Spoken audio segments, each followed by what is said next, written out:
Assalamualaikum warahmatullahi wabarakatuh. Selamat siang, salam sejahtera bagi kita semua. Kami ucapkan selamat datang dan selamat bergabung kepada Bapak Ibu dosen, peserta kegiatan webinar penerbit pada siang hari ini. Adapun penerbit Adapun webinar pada siang hari ini mengambil tema Step by Step Cara Menulis Buku Ajar Berbasis OBE. Perkenalkan saya Anita selaku MC dan moderator yang akan memandu kegiatan pada hari ini. Sebelumnya, mohon izin kami sampaikan terlebih dahulu untuk Bapak Ibu yang sudah bergabung, kami harapkan untuk bisa menyalakan kameranya dan juga menonaktifkan untuk mikrofonnya. Dan mohon izin untuk kami sampaikan untuk susunan acara pada siang hari ini. Acara yang pertama adalah sesi pembukaan, acara yang kedua adalah sesi pemaparan materi, acara yang ketiga adalah sesi tanya jawab, dan ditutup dengan sesi penutup. Baik, Bapak Ibu yang kami hormati, kita melanjutkan ke sesi selanjutnya, yaitu sesi pemaparan materi yang akan disampaikan oleh narasumber kita, yaitu Bapak Asosiat Profesor Dr. Dermawan Warwu, STHMSI. Beliau merupakan akademisi dan penulis buku ajar perguruan tinggi. Dan di sini juga sudah hadir di tengah-tengah kita, yaitu Bapak Dermawan. Selamat siang, Pak Dermawan. Selamat siang, Baik, kabarnya bagaimana Pak Dermawan siang hari ini? Sehat ya, Pak ya? sehat luar biasa. Salam buat teman-teman semua, Bapak Ibu dosen, dan khususnya Depublish yang luar biasa bisa bergabung atau bisa membuat acara ini. Terima kasih. Siap, terima kasih banyak Bapak. Baik, langsung saja untuk waktu kami persilahkan kepada Bapak Dermawan untuk menyampaikan materi terkait step by step cara menulis buku ajar berbasis OBE.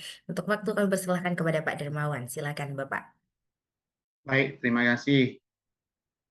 Assalamualaikum warahmatullahi wabarakatuh.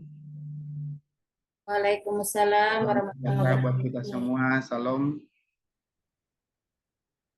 Om Swastiastu, Namo Buddhaya, salam kebajikan. Terima kasih buat Depublish yang telah merancang acara pada siang ini, yaitu step by step cara menulis buku ajar berbasis OBE. Bapak Ibu yang saya hormati, apakah slide saya sudah terlihat? Sudah terlihat Bapak? Sudah, Pak. Udah, Bro.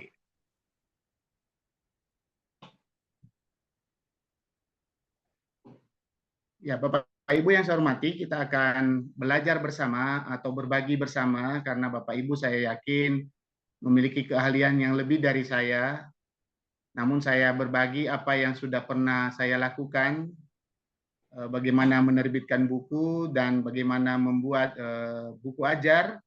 Tentu saja ada perubahan yang berbeda hari ini. Kita membahas tentang bagaimana cara membuat buku ajar berbasis OBE. Ini artinya bahwa Bapak Ibu yang sudah pernah membuat buku ajar bukan berarti saya menggurui hari ini, tetapi berbagi pengalaman.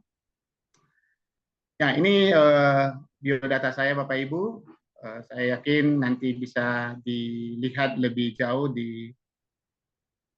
di slide yang berikut. Saya dosen Universitas Kristen Duta Wacana Yogyakarta.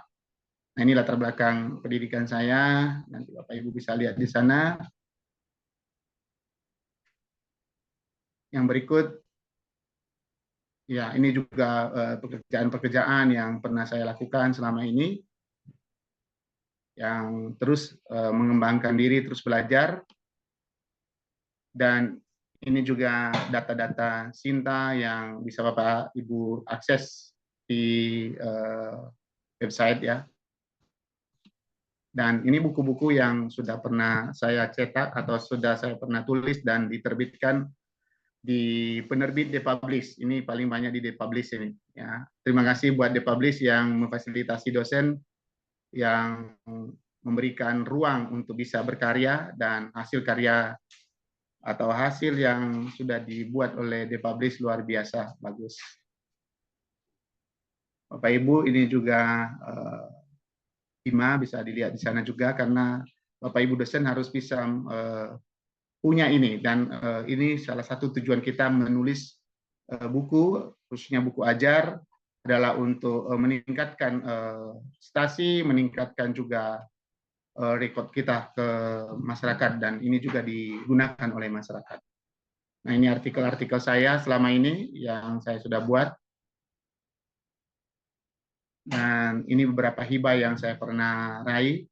Ya, saya sebagai ketua peneliti ya, dari 2017 ya. Ya, ini juga pengabdian-pengabdian yang saya lakukan bersama teman-teman. Nah, mengapa saya sampaikan ini lebih awal Bapak Ibu? Karena buku ajar yang kita buat nanti juga ada tujuannya dari hasil penelitian maupun pengabdian yang bisa kita buat. Nah, kita langsung saja Bapak Ibu. Apakah suara saya terdengar dengan jelas, jernih, cerah, seperti matahari hari Jelas, ini? Pak. Ya, Terdengar. oke, terima kasih. Hanya Ya, Pak. meyakinkan saja. Nah, step by step, berarti kita melakukan tahap demi tahap untuk membuat buku ajar yang berbasis OBE. Nah, Bapak Ibu, ini buku yang saya sudah tulis dan ini saya pakai untuk bahan ajar saya, ya, bahan ajar saya, dan saya kembangkan lagi karena ada beberapa perubahan yang terbaru baik dari pemerintah maupun juga dari RPS yang sudah saya buat. Saya lanjutkan. Nah, Bapak Ibu, perbedaan buku ajar monograf dan buku referensi tentu Bapak Ibu sudah pahami, dan hukumnya juga sekarang kita mengacu pada keputusan Menteri Pendidikan ya, Sains dan Teknologi nomor 39 ya, tahun 2026. Ya, mungkin ada perubahan-perubahan ke depan kita lihat, dan definisi buku ajar itu juga bisa kita tahu masing-masing Bapak Ibu. Nah, Bapak Ibu sebagai dosen ya tentu saja kita harus memiliki buku ajar karena kita mengajar. Ya, kita mengajar berarti harus ada bahan ajar yang kita berikan kepada mahasiswa. Nah, kalau selama ini mungkin kita menggunakan buku referensi atau buku-buku ajar yang sudah dibuat oleh orang lain, tidak ada salahnya. Tetapi sekarang kita harus membuat buku ajar. Mengapa? Karena kita juga harus update bahan ajar kita dan tentu saja sesuai dengan kepakaran kita masing-masing. Nah, ini pengertian buku ajar dan buku referensi tentu Bapak Ibu sudah pernah melihat, dan Depublish sudah sangat membantu sekali untuk memberikan kita pengertian-pengertian dan motivasi untuk membuat buku ajar. Kembali lagi di sini Bapak Ibu, ini sangat menolong ya dengan kita membuat buku ajar dan buku referensi monografi itu kita sangat tertolong, dan saya mengalami peningkatan yang signifikan dalam jabatan fungsional saya. Ya, saya banyak buku dan itu yang membuat saya meningkat dalam jabatan fungsional. Nah, Bapak Ibu nanti tinggal memilih ada berapa mata kuliah yang Bapak Ibu ajar, ada berapa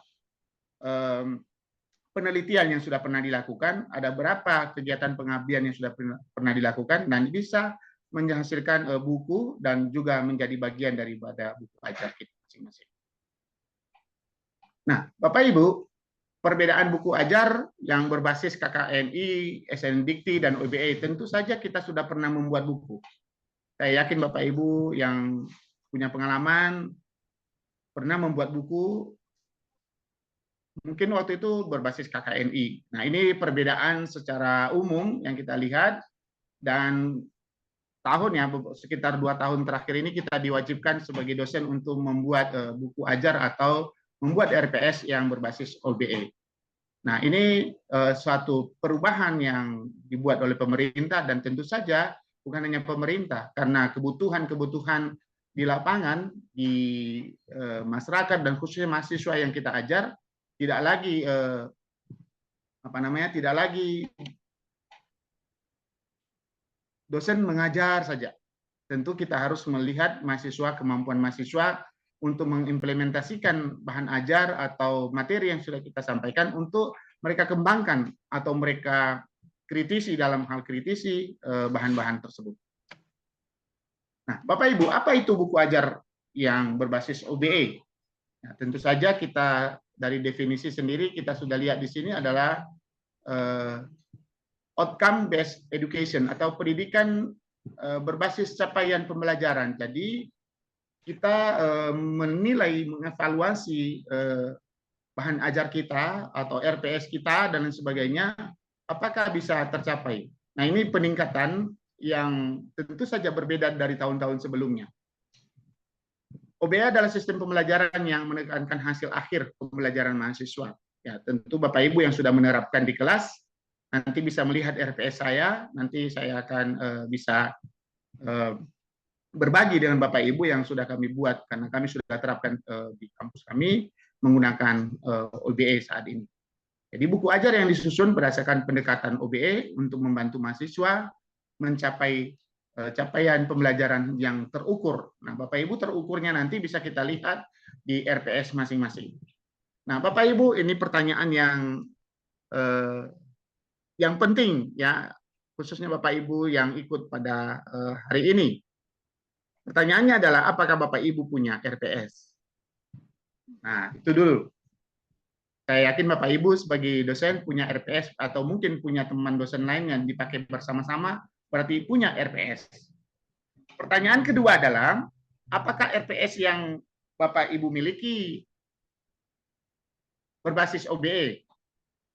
Ada beberapa kampus yang sudah menerapkan, tapi bagi Bapak Ibu yang belum menerapkan, tentu saja harus kita mengubah segera. Ya, kalau Bapak Ibu nanti bisa juga kita berbagi dan nanti Depublish juga bisa memfasilitasi hal ini. Kenapa ini penting? Karena kalau kita membuat buku nanti tapi berbeda modelnya, maka pasti tidak tercapai apa yang kita cita-citakan, apa yang diharapkan oleh pemerintah tentunya. Nah, di sini RPS Bapak Ibu, saya punya RPS, ya satu contoh RPS yang sudah kami buat buku ajar dan tentu kami revisi kembali atau kami kembangkan kembali. Bapak Ibu yang punya RPS, ini dasarnya untuk membuat buku ajar. Kalau Bapak Ibu punya RPS, berarti Bapak Ibu bisa membuat buku ajar dalam waktu yang sesingkat-singkatnya. Ya, singkat. Maksudnya dalam waktu cepat bisa. Mengapa? Karena Bapak Ibu sudah mengajar bertahun-tahun dan setiap tahun atau setiap semester pasti mengevaluasi, mengembangkan topik-topik bahan ajar yang disampaikan kepada mahasiswa di kelas. Nah, Bapak Ibu tinggal mengembangkan topik-topik itu menjadi sebuah buku. Nah, bagaimana nanti untuk menjadi buku yang bagus? Bisa nanti dibantu oleh Depublish yang tentu saja memfasilitasi segala hal keluh kesah kita bisa dibantu di sana. Nah, kembali ke sini Bapak Ibu. Ini adalah salah satu bentuk RPS yang berbasis OBE. Nah, ada di sana CPL, ada CPMK, ada indikator-indikator yang lain, ada deskripsi mata kuliah. Nah, Bapak Ibu nanti bisa cek masing-masing. Ada materi pembelajaran, ada daftar pustaka atau studi pustakanya atau referensi. Nah, Bapak Ibu bisa melihat bentuk ini, ya, bisa melihat. Nah, kembali kita melihat di materi pembelajaran atau pokok bahasan. Ada 14 di sini, Bapak Ibu. Sekali lagi ini tidak menjadi suatu patokan yang mutlak, tetapi sesuaikan dengan RPS Bapak Ibu ketika membuat buku ajar yang berbasis OBE. Nah, bisa dikembangkan ini topik-topik ini menjadi bab per bab. Ya. Yang berikut ini Bapak Ibu, ini salah satu bentuk ya RPS yang berbasis OBE. Nanti masih panjang sebenarnya, tetapi ini gambarannya. Misalnya metode pembelajaran. Metode pembelajaran nanti di dalam buku ajar yang kita tulis, kita harus tuangkan ini di bagian-bagian bab mana. Di RPS itu kan secara umum pertemuan 1 sampai 16 atau 1 sampai 14 karena UTS sama UAS kan terpisah atau tidak dihitung di situ. Tetapi pertemuan 1 sampai 16 itu minimal kita sudah melihat metode pembelajaran yang kita gunakan. Nanti terlihat di dalam bab per bab. Evaluasi juga begitu Bapak Ibu. Bagaimana bentuk penilaian? Nah, ini secara umum di RPS. Tetapi di buku ajar nanti lebih spesifik, lebih terlihat kapan kita melakukan case study atau studi kasus, kapan kita menggunakan kelompok dan lain sebagainya. Nah, bagian pertama Bapak Ibu ada 5 bagian nanti di sini untuk membuat buku ajar. Bagian pertama adalah kerangka penulisan buku ajar. Pertama adalah judul buku. Bapak Ibu, kalau kita bicara buku ajar berarti menurut yang saya ketahui adalah sesuaikan dengan mata kuliah yang Bapak Ibu ampuh. Berarti judul bukunya sesuaikan. Tinggal nanti kalau misalnya ada judul tambahan yang mendorong orang untuk membaca, boleh ditambah.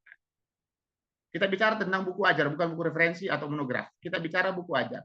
Berarti judul buku itu sesuaikan dengan mata kuliah yang Bapak Ibu ambil. Yang berikut, nama penulis. Nama penulis di sini adalah bisa Bapak Ibu sendiri, bisa juga dengan teman-teman yang lain yang satu bidang ilmu atau memang tim teaching atau apapun bentuknya di kampus Bapak Ibu bisa dimasukkan di sana. Ya. Yang berikut adalah nama perguruan tinggi. Tentu saja ini ada dampaknya baik secara pribadi maupun secara kelembagaan ketika kita menulis buku ajar. Ya. Tahun penulisan, Bapak Ibu, tahun penulisan ini juga penting ya. Saya pikir Bapak Ibu sudah.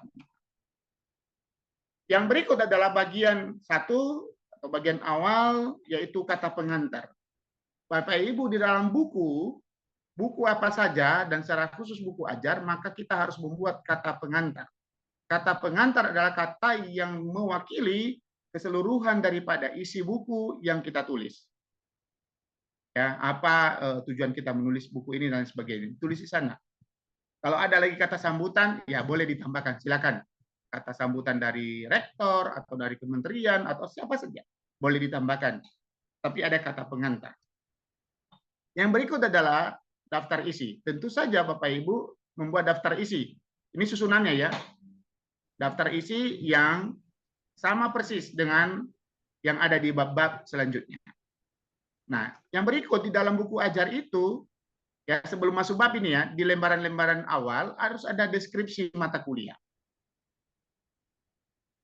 Bapak Ibu, ada mungkin beberapa teman yang membuat buku tetapi melupakan ini atau seperti apa ya, tidak ada menulis ini, ditulis di bagian-bagian awal. Secara teknis nanti bisa diatur atau dibantu oleh Depublish yang memiliki tim yang luar biasa untuk susunan yang tepatnya. Tapi seperti ini secara umum gambaran. Yang berikut di dalam buku ini juga harus ada capaian pembelajaran lulusan. Ya, tentu saja di setiap program studi, di setiap perguruan tinggi punya acuan atau sudah ditetapkan. Capaian pembelajaran mata kuliah, peta keterkaitan CPL, CPMK, dan BAB. Jadi dari itu sudah digambarkan, Bapak Ibu. Nah, saya yakin Bapak Ibu sudah punya, tinggal menambahkan kesesuaiannya nanti di sana. Yang berikut adalah 7. Ya, yang bagian ke-7 adalah petunjuk penggunaan buku. Jadi harus kita sampaikan bagaimana menggunakan buku itu. Artinya bukan hanya sekedar membaca buku, tetapi kapan itu digunakan, pada waktu praktikum kah, atau seperti bisa menjadi diskusi kelompok, atau dalam bentuk apa saja. Sesuai dengan materi yang Bapak Ibu tuliskan di buku ajar tersebut. Nah, ditulis secara umum petunjuk penggunaannya. Kenapa? Karena tidak semua sama buku ajar dalam menggunakannya.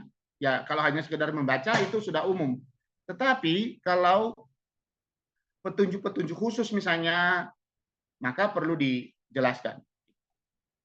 Yang berikut, kita masuk di bagian kedua, yaitu kontennya. Ya. Judul bab. Ya, judul bab, Bapak Ibu, adalah sesuaikan dengan pertemuan di RPS. Kembali saya tekankan tadi, Bapak Ibu sudah punya RPS, maka Bapak Ibu tinggal memindahkan ya RPS tersebut, ya pertemuan-pertemuan dalam RPS tersebut dalam buku. Pindahkan aja dulu, buat outline-nya, pindahkan semuanya. Misalnya pertemuan 1 itu kan misalnya terkait dengan pengenalan dan lain sebagainya. Boleh dimasukkan saja apa saja, kalau memang ada materi khusus di situ boleh. Ya. Kalau menambah bab misalnya ada bab pendahuluan, boleh masukkan bab pendahuluan, silakan. Tapi yang terpenting adalah di dalam bab buku ajar harus ada pertama, pertemuan kedua, pertemuan ketiga, dan lain sebagainya. Harus ada itu. Yang berikut adalah capaian pembelajaran per bab. Nah, di dalam kita menulis bab ya setiap bab-bab itu dalam buku ajar, maka di lembaran pertama itu sudah ada capaian pembelajaran bab, ya ditulis di halaman babnya itu, ya boleh di depan atau boleh di lembaran berikut, tapi yang penting ketika memulai bab, ya bab 1 atau bab 2, bab 3 dan sebagainya sesuai pertemuan, maka dicantumkan dulu ini berbasis CPMK, contohnya mahasiswa mampu menjelaskan dan lain sebagainya, mahasiswa mampu menganalisis dan lain sebagainya. Jadi Bapak Ibu sesuaikan dengan RPS, kan tinggal memindahkan saja, ya Bapak Ibu, karena ada pertemuan-pertemuan itu dalam RPS kan, pertemuan 1, 2, 3 sampai 16. Nah, Bapak Ibu, di dalam bab ini juga kita memberikan kata kunci ya untuk memudahkan kita menelusuri, dan ketika juga dilacak di dalam ya AI, sekarang kita tahu ya AI atau di Google, maka bisa kita menulis kata-kata kunci, istilah penting dalam bab. Yang berikut. Nah, di dalam ini harus ada juga deskripsi singkat bab, ya, gambaran isi bab. Jadi kalau ada deskripsi di dalam RPS itu secara umum, tetapi yang dimasukkan di sini adalah deskripsi yang membahas pertemuan tersebut. Misalnya kalau pertemuan ketiga, maka apa saja yang akan dilakukan dalam pertemuan itu. Materi apa? Jadi digambarkan atau dituliskan. Ya, bukan deskripsi yang ada di RPS yang ada sebelumnya ya, bukan itu. Tapi setiap bab itu kan ada deskripsi. Berikut kita masuk materi inti. Nah, di sini kita mulai Bapak Ibu, konsep. Konsep adalah misalnya terkait dengan kebudayaan misalnya, budaya. Ya konsep kebudayaan kita tuliskan. Namanya buku ajar itu kan bukan meremehkan, tapi kita meng-copy paste dari orang-orang sebelumnya, dari materi-materi yang pernah kita dengar, kita masukkan konsep-konsep itu. Bisa juga kita tambahkan. Jadi tidak terlalu susah. Tidak terlalu susah. Mengapa? Karena sudah ada materi-materi yang pernah diajarkan oleh orang lain, bisa kita ambil. Nah, apa yang membedakan kita dengan mereka? Tentu saja di dalam uraian nanti dijelaskan ya bahwa ada keunggulan atau ada konsep baru yang kita sampaikan di dalam buku itu. Yang kedua, ya dalam materi inti ini ya, dalam bab itu, dalam satu bab itu misalnya, maka ada teori. Ya tentu saja kalau kebudayaan berarti kita harus memasukkan beberapa teori, jangan terlalu banyak. Teori kebudayaan atau apa. Dijelaskan secara sistematis.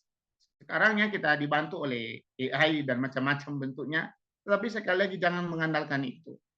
Kita tentu punya paradigma keilmuan, kita punya keahlian, kita punya kepakaran masing-masing. Nah, itu kita jelaskan. Nah, berikut adalah ada ilustrasi, ada diagram, jadi atau gambar terkait dengan materi yang kita ajarkan di pertemuan itu, di bab itu. Pertemuan atau bab ya, saya katakan pertemuan itu karena di RPS, kalau dalam buku kan bab. Oke.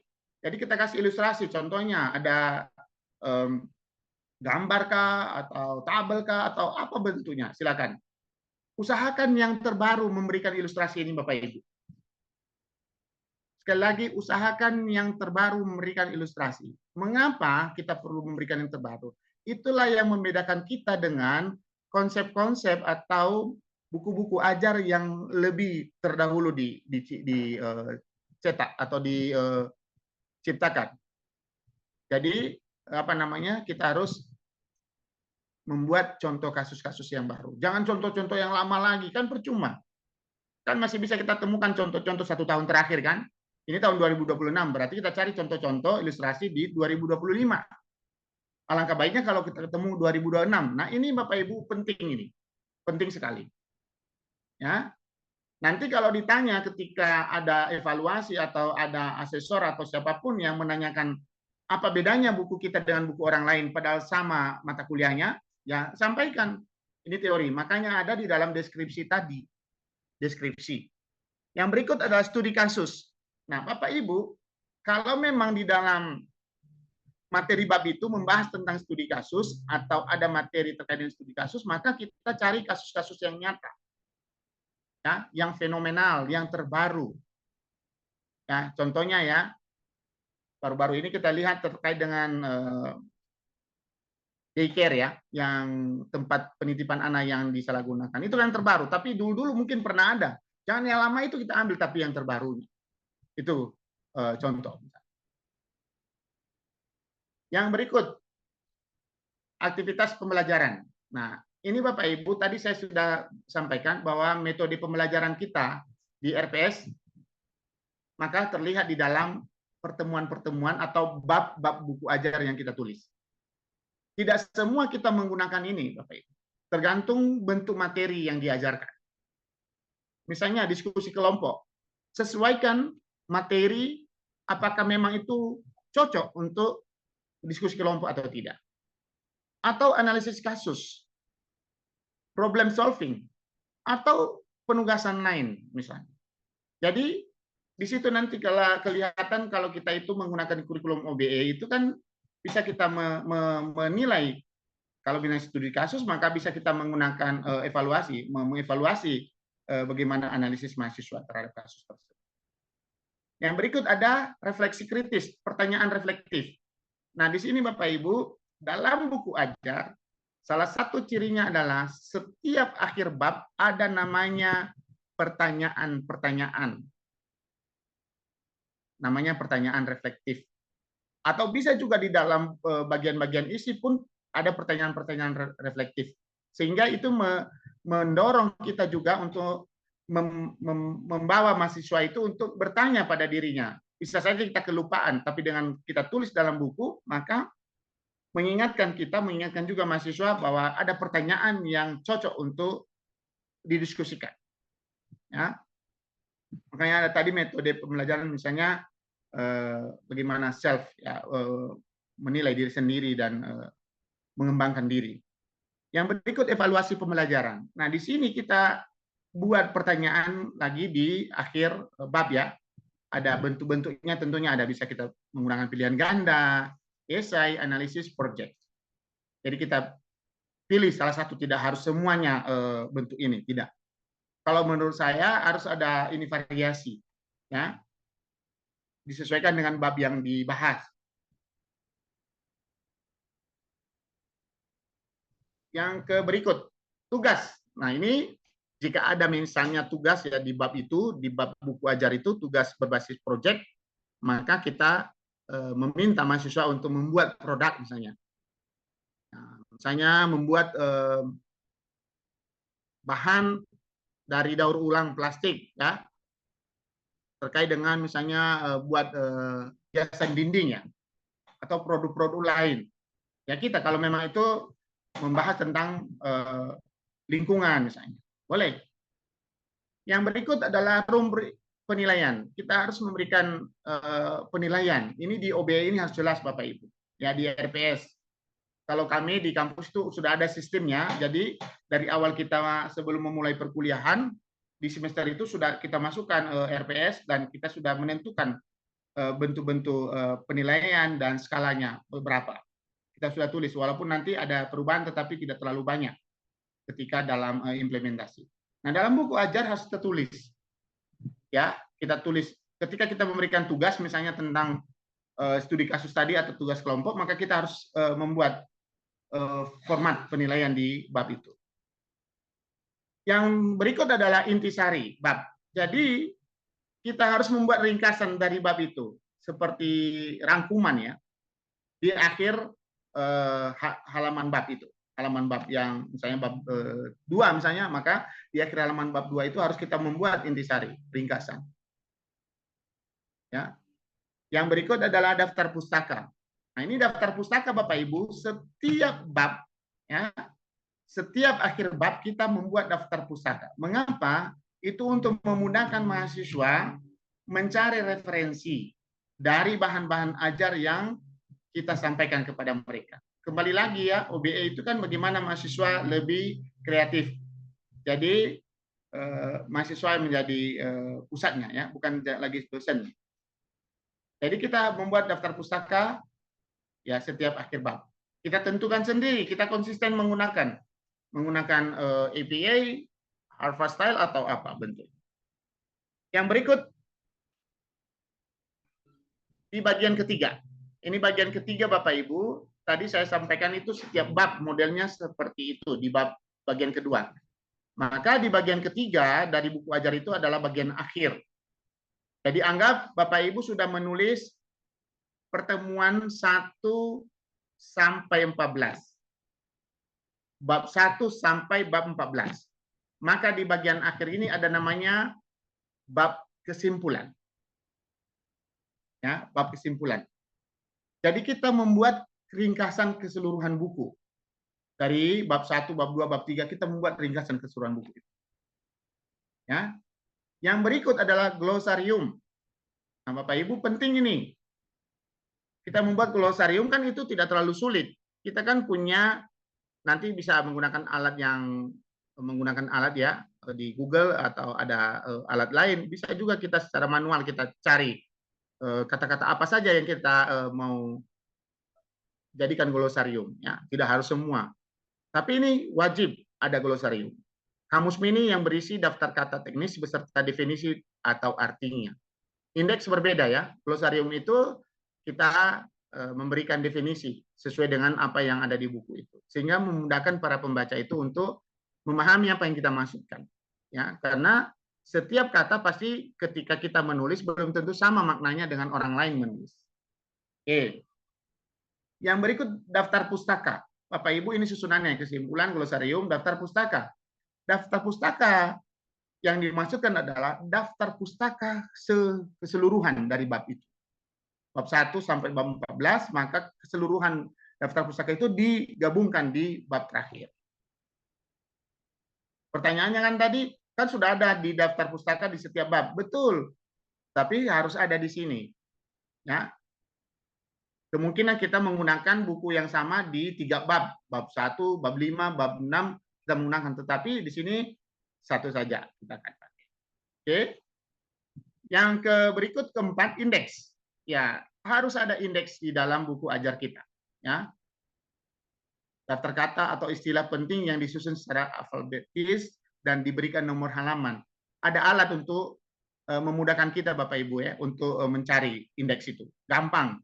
Dalam hitungan tidak sampai 5 menit itu bisa kita cari. Bisa kita susun juga. Halamannya di mana. Nah, nanti bisa menggunakan Word juga bisa. Nanti juga bisa dibantu oleh penerbit ya. Depublish bisa membantu kita. Yang penting kata-kata apa yang kita mau jadikan indeks ya. Tinggal halamannya nanti ketika sudah dicetak, nanti Depublish bisa membantu kita untuk menentukan halamannya. Karena kan ada berubah. Ketika terjadi editing, maka pasti akan berubah halaman demi halaman. Tapi yang terpenting adalah menulis indeksnya apa. Kata-kata apa yang dijadikan indeks dalam buku itu semua. Yang berikut adalah lampiran, contoh tugas. Ya, contoh tugas misalnya panduan proyek, instrumen penilaian. Jadi kita buat di lampiran, di terakhir.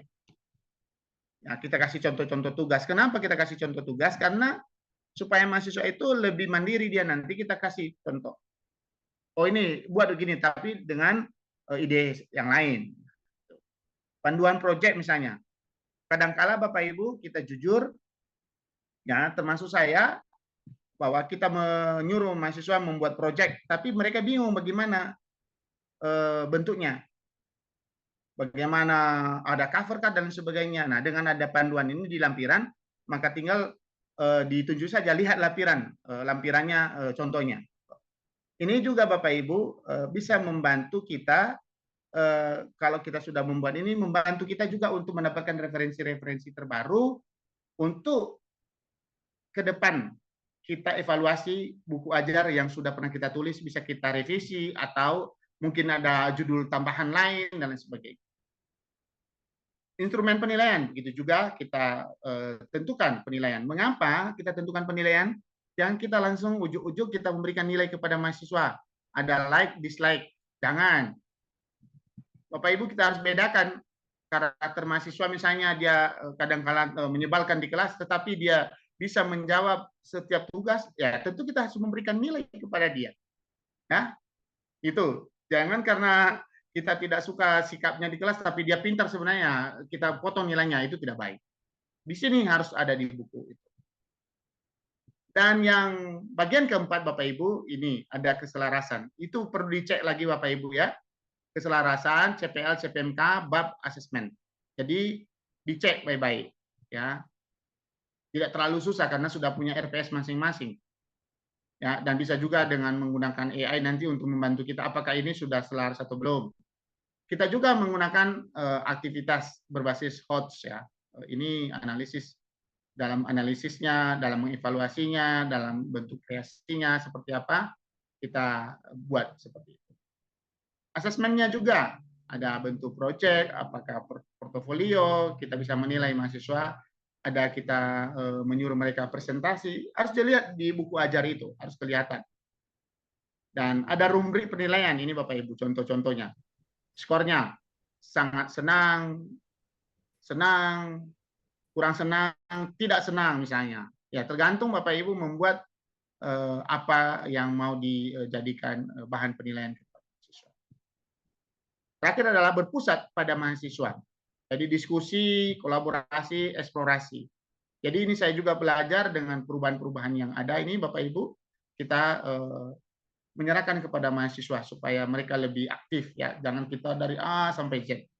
Ya terkesan sih seperti kita malas ya. Nah, tapi kita harus beritahukan kepada mahasiswa bahwa ini bentuknya sekarang dengan ada buku ajar ini maka membantu.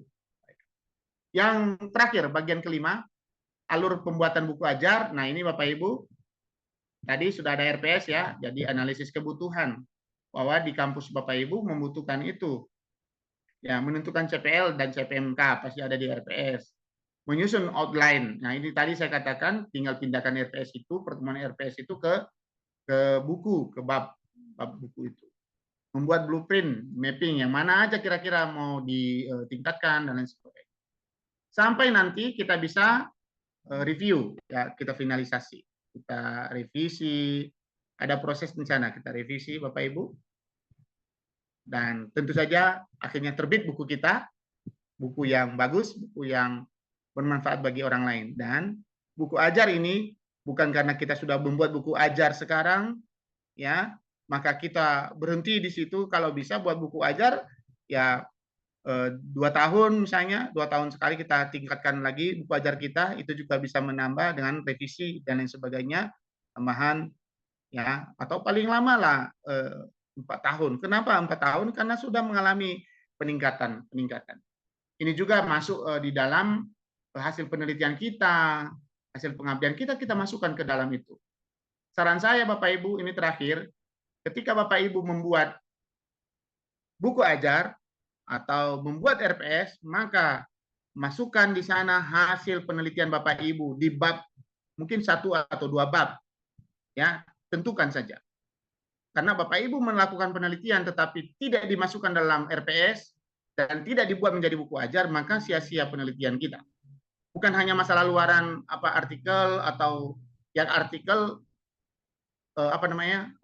tidak bisa menjadi bahan, tetapi sekali lagi dimasukkan menjadi bahan ajar. Kalau buku bisa juga dimasukkan bahan ajar. Misalnya Bapak Ibu membuat buku referensi, maka dalam buku ajar itu harus diambil bagian kecil daripada buku referensi yang seperti kita tulis. Ya, demikian yang saya bisa sampaikan Bapak Ibu. Silakan Bapak Ibu kita diskusi. Kalau ada yang kurang jelas atau mungkin salah menyebutkan, boleh Bapak Ibu juga menambahkan berdasarkan pengalaman Bapak Ibu sekalian. Terima kasih. Selamat sore. Baik, terima kasih kami sampaikan kepada Bapak Dermawan atas pemaparan materinya. Baik Bapak Ibu, untuk sesi selanjutnya yaitu sesi tanya jawab dan diskusi. Silahkan untuk Bapak Ibu yang ingin bertanya, bisa raise hand atau menyampaikan pertanyaannya di kolom chat. Dan sudah ada yang raise hand. Yang pertama silakan dari Bapak Adang dari STIE Pasundan, bisa menyampaikan pertanyaannya secara langsung. Oke. Selamat siang Pak Darmawan. Oke, selamat siang. Apa suaranya terdengar Pak, Bu? Halo? Terdengar Bapak? Oke. Ya, selamat siang. Sorry, baru Selamat ambil siang. Oke. pementasan laptop. Terima kasih ya Pak Darmawan ya. Terima kasih, ini sangat simpel sekali penjelasannya. Dalam marketing itu sangat jelas sekali gitu. Kita diarahkan kepada the publish akhirnya gitu kan. Ya, jadi gini Pak, Eh, ini saya tertarik sekali karena ini bidang saya. Saya membawahi bidang, maksudnya saya staf akademik juga di sana. Jadi OBE itu kan dia lahir sebagai kritik terhadap pendidikan yang tradisional. Dulu itu berpusat pada dosen, pada hafalan, pada materi, penyelesaian silabus, tetapi gagal. Waktu saya kuliah itu dosen itu sering kalau itu sering 2 sampai 3 jam itu sebetulnya tidak efektif kan. Nah, William Spady mengkritik akhirnya menjadi OBE gitu kan. Tapi akhirnya ke sini OBE itu menjadi teknokrat pendidikan. Jadi administrasinya pendidikan. Jadi pada intinya apa yang Bapak tadi sampaikan itu sistematikanya sudah jelas gitu Pak ya. Nah, pada intinya jika seluruh proses pendidikan itu diarahkan kepada capaian yang sudah ditentukan sejak awal. Maksud saya gini, Pak. Jika proses pendidikan diarahkan pada capaian yang sudah ditentukan sejak awal nih, apakah lembaga universitas, perguruan tinggi, sekolah tinggi itu masih menjadi ruang pencarian kebenaran dan pengembangan ilmu? OBE membatasi. Ini loh buku ajar, ini loh buku ini buku ini. OBE itu membatasi, sudah di situ. Nah, kalau itu sudah ditentukan di situ, apakah dia masih sistemnya itu masih dia bisa berkembang atau tidak? Itu yang pertama. Yang kedua, ada dua Pak dalam ini. Apakah kalau kita belajar, kalau kita berbicara tentang berbasis OBE, itu benar atau tidak memperdalam substansi keilmuan setiap disiplin ilmu. Contoh gini Pak, saya agak gini Pak ya. Kalau kita berbicara tentang hukum gitu kan, hukum itu berbicara tentang penalaran, tentang logiknya harus tepat, harus jelas gitu kan. Kalau kita bicara tentang bidang ekonomi, yang jelas yang ada di dalamnya itu adalah orang akan selalu berbicara bagaimana menstabilkan harga gitu kan. Kalau kita bicara tentang teknik ya berbeda lagi gitu kan. Nah, sementara yang ada saat ini itu sistematika OBE-nya itu seolah-olah seluruhnya sistematikanya ini loh gitu kan. Manajemen sering bersifat aplikatif, kontekstual. Hukum tradisinya hermeneutik, argumentatif, normatif. Teknik problem solvingnya jelas. Humaniora interpretasi makna. Ekonomi abstraksi model. Pertanyaannya, apakah setiap prodi, setiap program studi, setiap ilmu harus dipalsifikasi? Itu kan jelas dipalsifikasi. Karl Popper menyatakan falsifikasi, dibeda-bedakan. Sementara OBE itu buku ajar itu, ini loh sistemnya. Satu-satu gitu kan. Satu-satu disatukan. Konsepnya jelas. Jadi seperti orang mau ke restoran, Pak. Ada makanan apa? Ini menunya gitu maksudnya. Nah, pertanyaan saya Bapak pasti bisa menangkap. Terima kasih Pak. Itu yang saya tadi persoalkan. Terima kasih Pak. Oke, terima kasih. Baik, terima Tadi kasih atas pertanyaannya pertanyaannya gimana? Pak Adang. Silakan Pak Dermawan bisa langsung dijawab terlebih Saya dahulu. jawab dulu ya Bu ya, biar tidak lupa. Ini menarik. Siap. Pak Adang ya, Pak Adang. Terima Betul, kasih Pak. betul. Saya senang dengan cara pikir Bapak karena sehaluan kita. Walaupun tidak bertemu, tetapi gimana Bu? Yang wanita dia. Ngapa?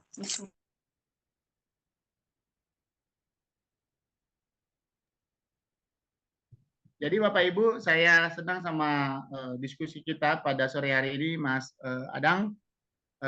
Sama cara berpikir kita, ya. Walaupun tidak bertemu, tetapi saya akan jelaskan sedikit nanti. Pertama dulu adalah terkait dengan depublish.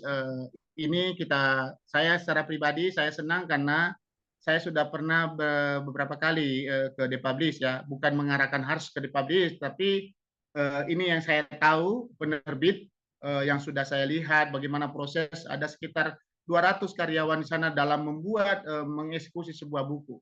Prosesnya cukup panjang. Itu satu. Jadi boleh Bapak Ibu menerbitkan di tempat lain silakan saja. Tetapi saya menyampaikan salah satu depublish yang potensinya luar biasa sudah bisa membantu beberapa penulis di Indonesia atau sudah cukup banyak. Dan saya salah satunya adalah sudah membawa saya ke jenjang saat ini.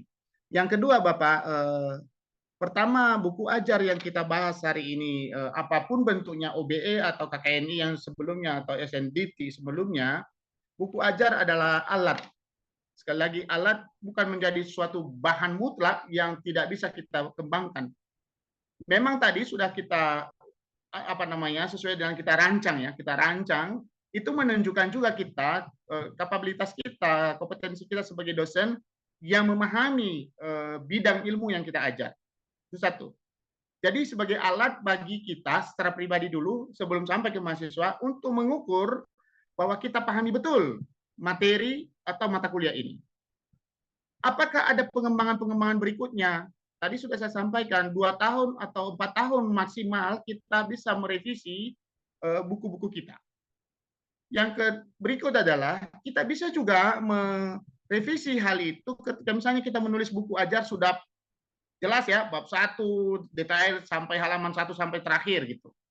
Ada contoh-contoh di sana. Apakah kita bisa memberikan contoh-contoh yang lain? Justru disitulah kita punya keleluasaan memberikan kesempatan kepada mahasiswa untuk memberikan argumentasi, analisis kritis terhadap fenomena-fenomena yang terbaru yang mereka dapatkan. Tetapi ada tadi alurnya, kita tahu. Apakah metode lain bisa akan muncul seketika ketika kita mengajar di kelas? Contohnya, kita jadikan studi kasus dan tiba-tiba menjadi model lain, boleh saja. Nah, inilah kemerdekaan bagi saya, kemerdekaan bagi mahasiswa untuk bisa mengembangkan daya nalarnya lebih tinggi dibanding dulu apa yang disampaikan oleh dosen. Ya saya yakin pengalaman Bapak, saya mengalami juga, tidak boleh lagi kita tanyakan kiri kanan. Nah sekarang berbeda dengan OBE. Jadi bisa memberikan ruang bagi mahasiswa untuk bertanya. Contohnya Bapak Ibu, Pak Adang, mahasiswa saya itu, saya memberikan tema ini dan silakan kita diskusi. Silakan masukkan saja. Toh juga nanti kita akan arahkan mereka sesuai dengan yang penting tidak menyimpang, dan kita bisa menyeleksi, mengevaluasi apakah pernyataan, pendapat, atau contoh yang dia berikan oleh mahasiswa ini relevan dengan materi kita. Relevan artinya tidak harus pas-pas betul, tidak, tetapi mendekati. Dan itu saya pikir sangat baik. Itulah salah satu keunggulan dari OBE ini, memberikan keleluasan pada mahasiswa. Begitu kira-kira. Ada yang kelupaan. Oke, yang tadi terkait dengan teknokrasi dan lain sebagainya, itu saya pikir siapa yang membuat kurikulum itu model OBE dan lain sebagainya, saya tidak punya pemikiran ke sana. Ya walaupun kita bisa diskusi lebih lanjut di waktu yang lain, tetapi apa yang dipakai saat ini adalah OBE, ya kita harus lakukan dengan versi yang sudah sedikit ditetapkan. Itu kira-kira Pak Adang. Apakah kira-kira penjelasannya sudah jelas atau ada yang perlu dipertajam? Terima kasih Pak, ini jelas ya Pak ya. Jadi pada intinya sepakat ya, menyepakati kalau OBE itu universal gitu kan, mencegah terjadinya semacam ilmu itu memang harus di universalkan. Tapi yang jelas mungkin kalau kita berbicara tentang yang Bapak tawarkan gitu ya, yang Bapak jujur ini Bapak menawarkan sistematika yang agak berbeda gitu Pak ya. Ini berbeda, Bapak disiplinnya apa, saya disiplinnya apa. Ini ketika pengembangan pedagogi keilmuan itu kan dia masing-masing learning teorinya dia berbeda. Apalagi kalau kita berbicara tentang saya lupa tuh bukunya, bagus tuh. Dia bicara tentang pedagogi keilmuan. Tapi sebenarnya itu kan merupakan sistematika penulisan buku ajar yang universal gitu kan. Tapi saya belum menemukan jawabannya ketika penulisan sistematika universal itu apakah bisa menjawab pedagogi sendiri atau tidak. Nah, itu yang jadi persoalannya. Mungkin bisa kita diskusikan di lain waktu Pak. Ada Bapak yang lain yang ingin bertanya juga Pak. Terima kasih ya Pak. Terima kasih Pak. Sekali lagi kalau masih ada ruang untuk itu, tidak menjadi mutlak seperti tadi saya katakan, tetapi poin-poin itu penting harus ada. Sekali lagi apakah nanti akan berubah? Nah, kita lihat, tetapi poin-poin itu harus ada. Dan pengembangan yang Bapak bilang tadi, saya disiplin ilmu yang berbeda, misalnya teman-teman yang lain, ya saya katakan tadi ada konsep, teori, bisa dimasukkan di sana. Saya menyampaikan hari ini adalah step, langkah-langkah apa di dalam membuat buku ajar, langkah pertama, kedua, ketiga, dan sebagainya. Itu saja. Terima kasih. Oke, Silakan siap Bapak Pak. Ibu yang lain. Baik, terima kasih atas pertanyaannya Pak Adang dan jawabannya Pak Dermawan. Selanjutnya silakan kepada Pak Muhlil untuk menyampaikan pertanyaannya secara langsung. Terima kasih atas waktunya Ibu Moderator.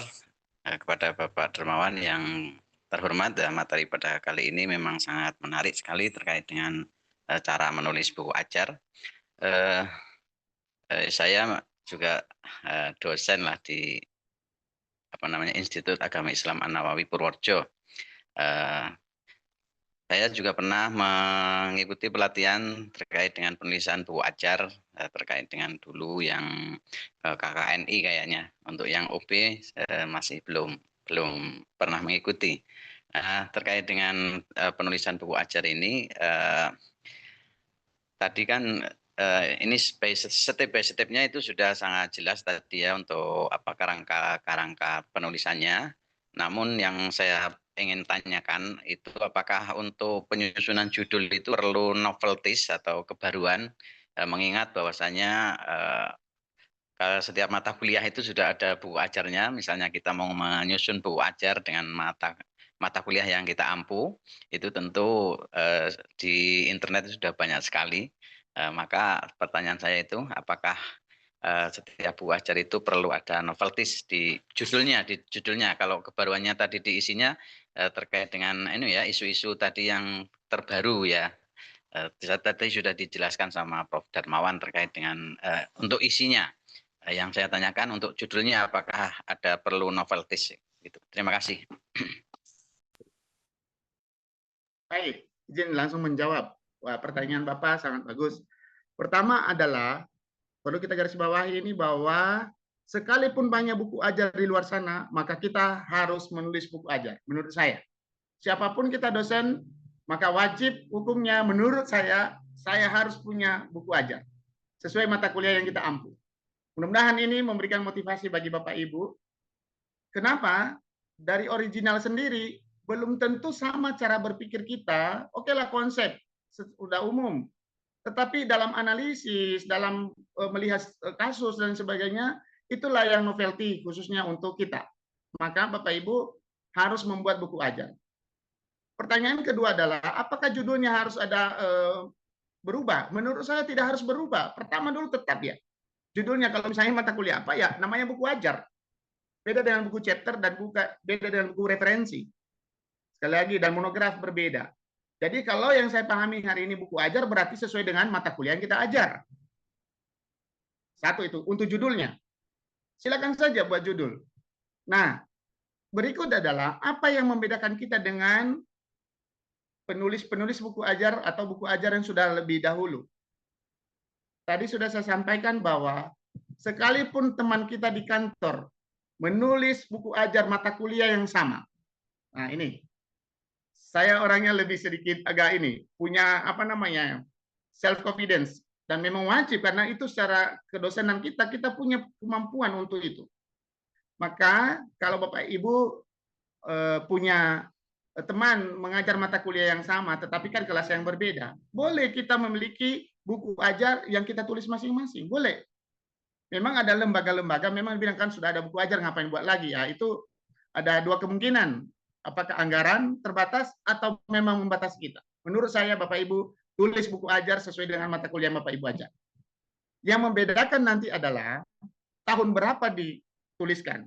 Berarti tahun dituliskan berarti kasus-kasus yang konsep-konsep yang lama perlu kita ambil, teori-teori yang lama kita ambil, tetapi ada namanya konsep baru yang bisa kita kembangkan dengan hasil pengamatan kita, hasil penelitian kita, hasil pengabdian kita lihat dari masyarakat. Termasuk gambar-gambar, ilustrasi tadi dibilang, gambar, foto, kita masukkan foto-foto terbaru kita. Itu salah satu novelty kalau ditanya nanti misalnya, apa bedanya buku ajar teman kita di sebelah? Oh, ini buku ajarnya. Beda pasti. Tentu saja kita harus juga menunjukkan perbedaannya, jangan hanya kita copy paste. Yang berikut adalah jangan karena teman kita sudah buat ya kita tidak perlu buat. Sekali lagi jangan, tetap kita buat. Dan bahkan tadi ketika kita sudah buat, ada namanya evaluasi kalau tidak salah Bapak Ibu, evaluasi setiap semester dan materi ajar. Dari evaluasi dari mahasiswa, ya, maka kita mencatat itu untuk kita perbaiki buku ajar kita. Berarti tadi saya katakan 2 tahun atau maksimal 4 tahun kita harus membuat buku ajar yang sama. Oke, Bapak Ibu. Izin ya Bu, mohon maaf. Kira-kira begitu Pak. Ada Novelty. Ya, terima kasih, Prof. Terima kasih. Cukup menjawab. Ya. Baik, terima kasih Pak Muhlil atas pertanyaannya. Kemudian untuk pertanyaan selanjutnya dari Ibu atau Bapak Ibu Diana Mahendra. Izin bertanya, Prof, apakah capaian pembelajaran isi sama dengan CPMK? Terima kasih. Saya Diana dari Untak Cirebon. Silakan, Bapak. Ya, terima kasih. Pertanyaannya kan kita harus CPL kan sudah ditentukan ya di prodi masing-masing Bapak Ibu. CPL dan CPMK kan bisa turunan dari sini. Dari CPL itu ada CPMK-nya. Nah, Bapak Ibu bisa kita kembangkan di luar CPMK yang sudah dibuat bisa kita kembangkan lagi. Dan itu bisa sangat terlihat ketika di dalam bab-bab buku kita. Terlihat sekali di sana. Ya, Bapak Ibu, kalau di RPS itu kan gambaran dari pertemuan 1 sampai 14 dan CPMK-nya memang kita kasih tanda-tanda ini untuk pertemuan kelima, CPMK-nya ini, CPL-nya ini. Tetapi di dalam bab-bab nanti akan lebih spesifik, akan lebih jelas, akan lebih lebih jelas terdistribusi apa yang kita harapkan. Boleh ditambah, boleh dikembangkan lagi.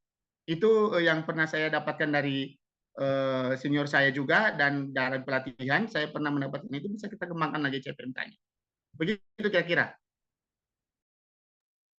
Baik, terima kasih Pak Dermawan. Mohon izin Bapak Ibu, sebelum kita masuk ke sesi tanya jawab selanjutnya, mohon izin kami dari The Publish ingin menyampaikan informasi terlebih dahulu. Mohon dibantu Mas Arief untuk share informasinya.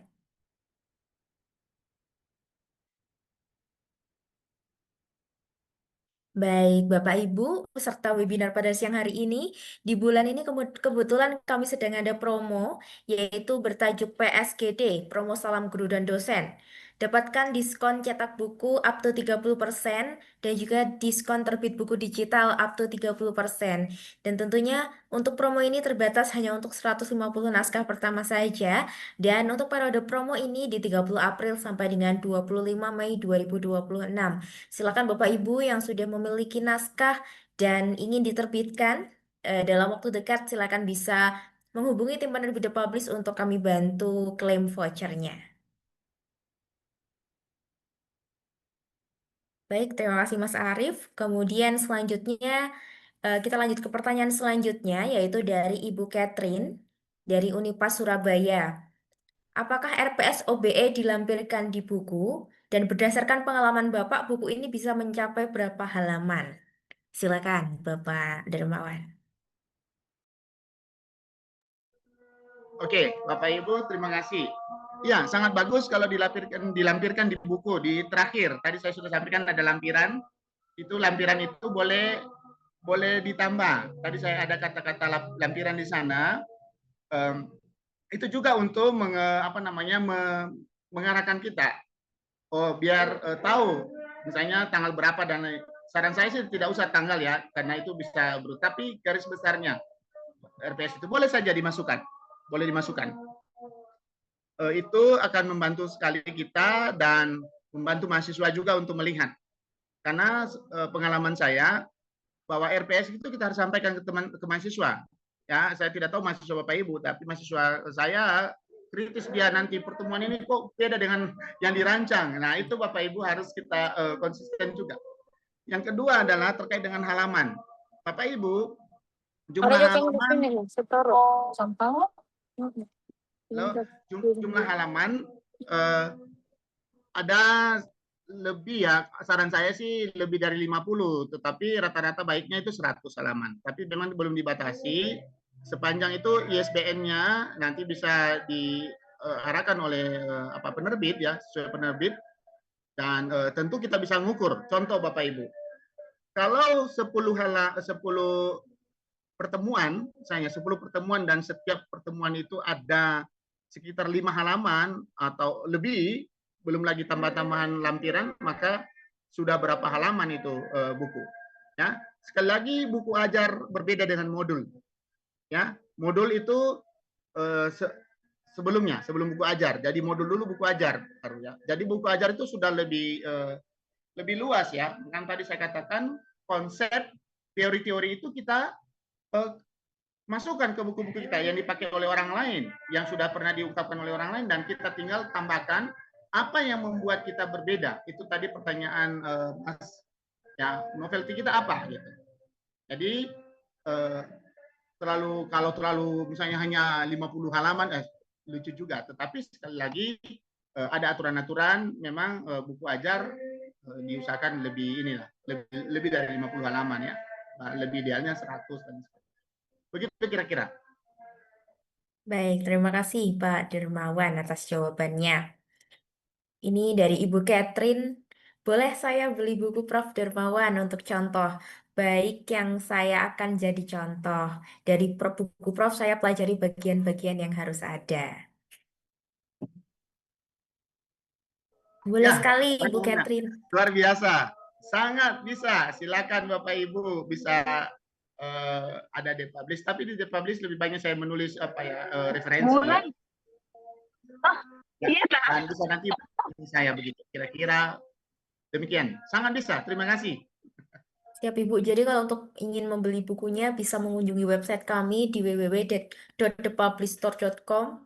Kemudian bisa mencari nama Bapak Dermawan Warwu dan di situ akan muncul buku-buku beliau yang kami jual di website tentunya. Kemudian untuk pertanyaan selanjutnya, Prof, dari Bapak Reza. Saya Reza Oktananda dari Universitas Patpetulai Rejang Lebong, Bengkulu. Bagaimana langkah sistematis memetakan CPL program studi ke dalam struktur bab buku ajar? Silakan, Bapak. Ya, terima kasih pertanyaannya bagus. CPL program studi kan sudah ditentukan Bapak Ibu. Nah, sebenarnya ada pertemuan berikut kita membahas kalau di sini memang kurang waktu untuk menurunkan itu. Kita bisa ada CPL, ada CPMK. Nanti bisa kita turunkan lagi sub CPMK dan lain sebagainya. Di mana kita lihat di dalam buku, kan dalam RPS kita sudah membagi di pertemuan keberapa, ya, di pertemuan keberapa kemungkinan CPL dan CPMK bisa di dua bab yang berbeda, bisa muncul. Sekali lagi terkait bagaimana kita menulis di RPS atau merencanakan di RPS, maka akan pasti terlihat di dalam bab-bab itu juga nanti. Begitu, tapi mungkin nanti akan saya bisa disampaikan ke The Publish untuk membuat bagaimana membuat RPS ya Bu ya, RPS OBE ya. Itu memang butuh waktu, saya pikir. Demikian. Baik, terima kasih Pak Dermawan atas jawabannya. Semoga sudah terjawab untuk pertanyaan ya Pak Reza. Baik, dan kami informasikan kepada Bapak Ibu peserta untuk link presensi sudah kami kirimkan di kolom chat. Mohon maaf jika ada kendala di linknya, nanti bisa dicoba lagi ya dalam beberapa waktu, karena sepertinya untuk pengunjung websitenya cukup banyak sehingga terjadi kendala. Untuk Bapak Ibu yang masih terkendala, silakan nanti bisa dicoba dalam beberapa waktu ke depan. Dan untuk link presensi kami buka selama 24 jam. Silakan Bapak Ibu bisa melakukan presensi selama 24 jam tersebut. Untuk nanti sertifikat bisa langsung di-download setelah mengisikan form presensi. Mohon maaf Ibu, masih ada waktu? Silakan Ibu. Bapak, ya. Halo, Pak Darmawan masih ada? Halo, masih ya. Silakan Ibu. Saya tadi Adang ya yang tadi.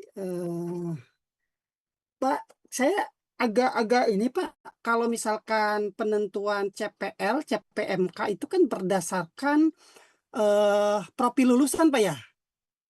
Betul nggak, Pak? Betul, betul sekali. Itu kan di prodi masing-masing. Betul. Jadi gini, kalau penentuan profil lulusan itu dia berdasarkan tracer study. Nah, tracer study ini berubah-ubah tuh. Dia kerja di mana, eh, dia ditempatkan di mana, apa belum kerja atau belum. Dia dari tracer study, profil lulusan, CPL, CPMK, sub CPMK, lalu ke materi. Nah, yang merubah materi dari OBE itu kan tentunya adalah dari tracer study itu. Bagaimana, Pak? Kalau tracer study-nya dia selalu berubah-ubah. Apakah bisa menentukan nih materi buku ajar kita kira-kira? CPL-nya Oke, gimana? CPMK-nya gimana? Profil lulusannya pertanyaannya bagus. gimana? Coba Bapak kalau buka pasal 11 ayat 1, Pak, Peraturan Menteri Pendidikan nomor 39 tahun 2025. Wah, itu kacau sekali itu, Pak, di situ. Dia berubah-ubah, Pak, di situ. Makanya ini apa namanya tidak sepahaman nih antara Menteri Pendidikan yang sekarang dengan kondisi yang ada itu, dia selalu berubah-ubah gitu, Pak. Itu yang dikhawatirkan, Pak, sebetulnya. Baik, Pak. Saya jawab pertama. Untuk yang sudah punya lulusan, saya setuju, Pak. Ada namanya kan revisi kurikulum. Itu kan ditentukan oleh kampus masing-masing, setahu saya. Bagaimana revisi kurikulum? Evaluasi kurikulum itu, ya itu dilakukan berdasarkan tracer study. Setuju saya. Dan bukan hanya tracer study, termasuk juga adalah pengguna. Gitu. Oke. Dari sekian lulusan, ada yang ribuan lulusan, tentu saja tidak semua mengakomodir.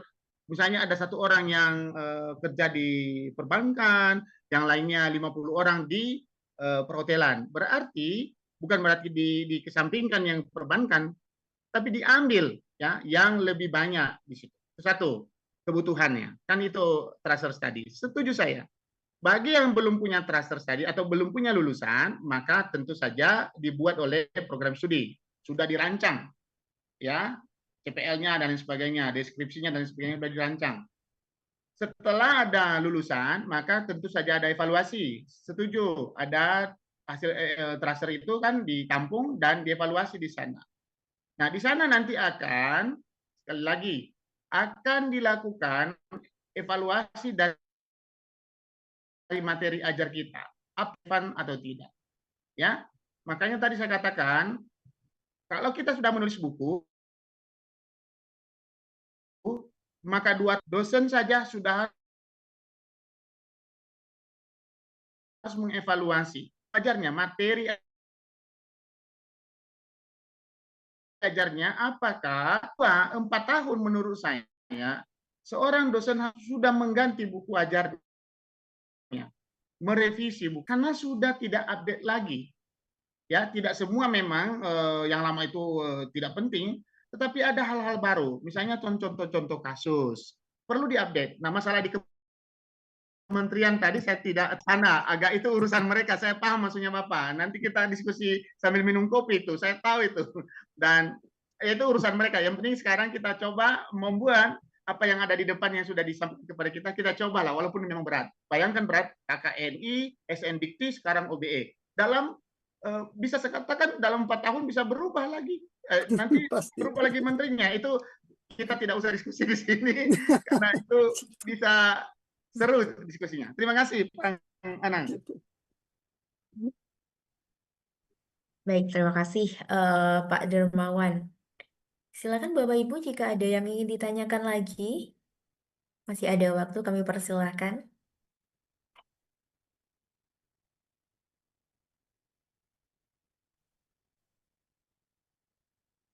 Oh ya, kami informasikan kembali untuk link presensi. Mohon maaf, sedang ada kendala karena banyaknya user yang mengakses. Silakan Bapak Ibu bisa mencoba kembali secara berkala untuk dapat mengakses link presensi pada siang hari ini. Dan Bapak Ibu, kami harapkan untuk tidak live dari grup WA, karena nanti untuk info terupdate terkait presensi akan kami infokan di grup WA.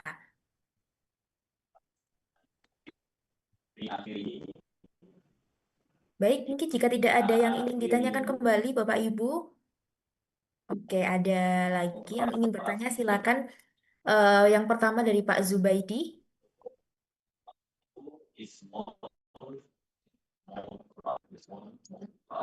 Baik, terima kasih Bu Moderator telah memberikan waktu kepada saya. Izin Prof, ya suara saya kedengaran Prof jelas? Sedikit Dengar. putus-putus ya Pak ya, tapi terdengar. Oke, baik. Izin terkait konsep development membangun. Tadi saya menyimak dari salah satu partisipan bahwasanya untuk menyusun kurikulum OB satuan apa ya program studi kira-kira. Kebetulan saya di bidang pendidikan, Prof, di bidang pendidikan dan saya alhamdulillah dilibatkan oleh tim untuk menyusun kurikulum. Tadi saya pengen memperjelas Prof terkait struktur atau langkah-langkah menyusun program studi kurikulum program studi kami Prof. Nah, tadi berarti perlu memastikan aja Prof untuk dasar pertama adalah tracer study ya Prof.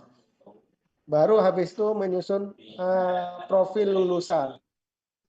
Habis itu baru menyusun kurikulum atau mapel gitu kira-kira Prof.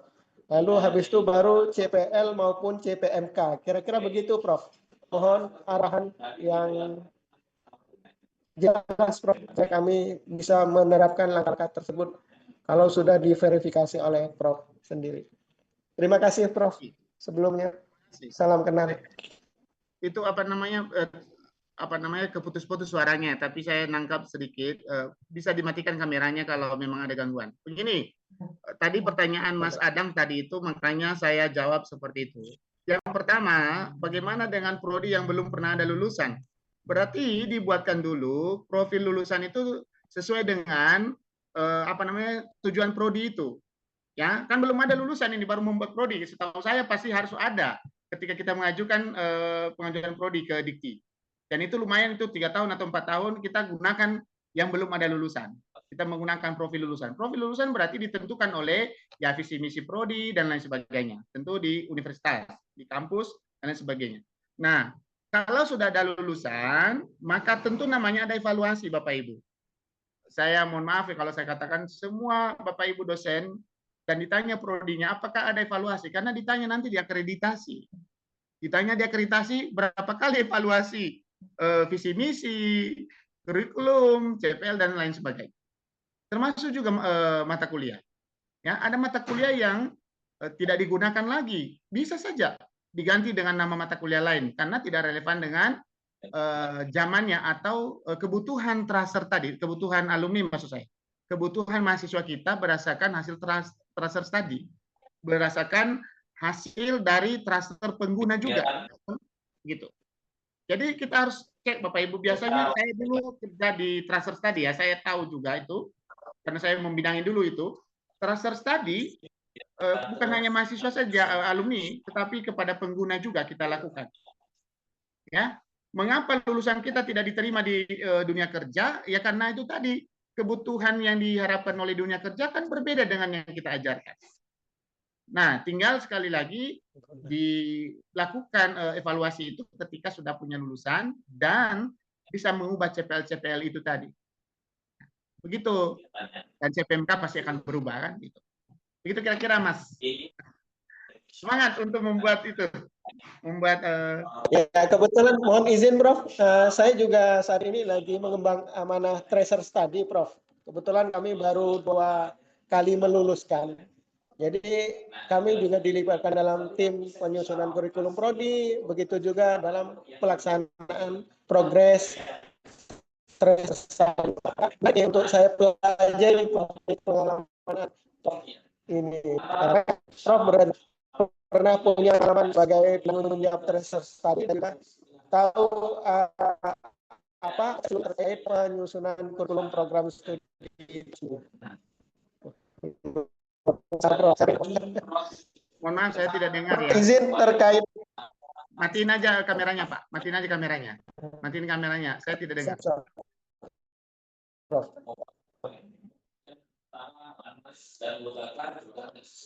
Oke, baik Prof. Itu Prof mau naik ke strategis apa yang pernah dulu Prof terapkan tatkala mengalami kesulitan dalam pengumpulan hasil stretchers tadi, Prof. Oke, terima Kebetulan kasih. kami juga di bidang investasi. Saya Ya. paham, saya paham. Terima kasih. Walaupun ini bukan dibahas di sana, tetapi saya izin menjawab sedikit. Begini Bapak Ibu, ketika lulusan kita itu mau lulus, maka kita harus mengambil data awal. Mengapa? Ketika nanti kita cari-cari agak susah. Biasanya dulu saya, ketika orang itu yudisium, maka saya membuat Google Form untuk mendata seakan-akan seperti transfer tadi, untuk minimal data dasar, di mana mereka tinggal, emailnya, nomor HP, dan lain sebagainya.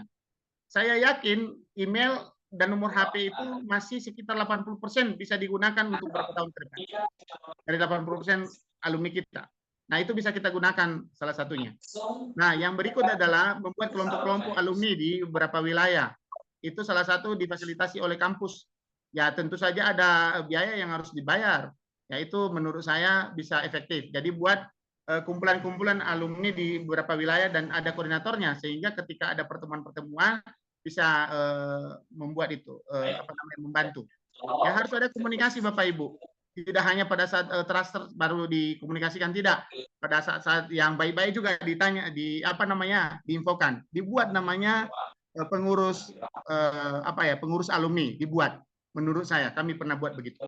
Itu kira-kira Mas. Baik, terima kasih Prof. Jadi kita coba membangun komunitas berdasarkan wilayah domisili ya, Prof. Kira-kira. Oke, siap. Terima kasih Prof. atas masukannya. Good information.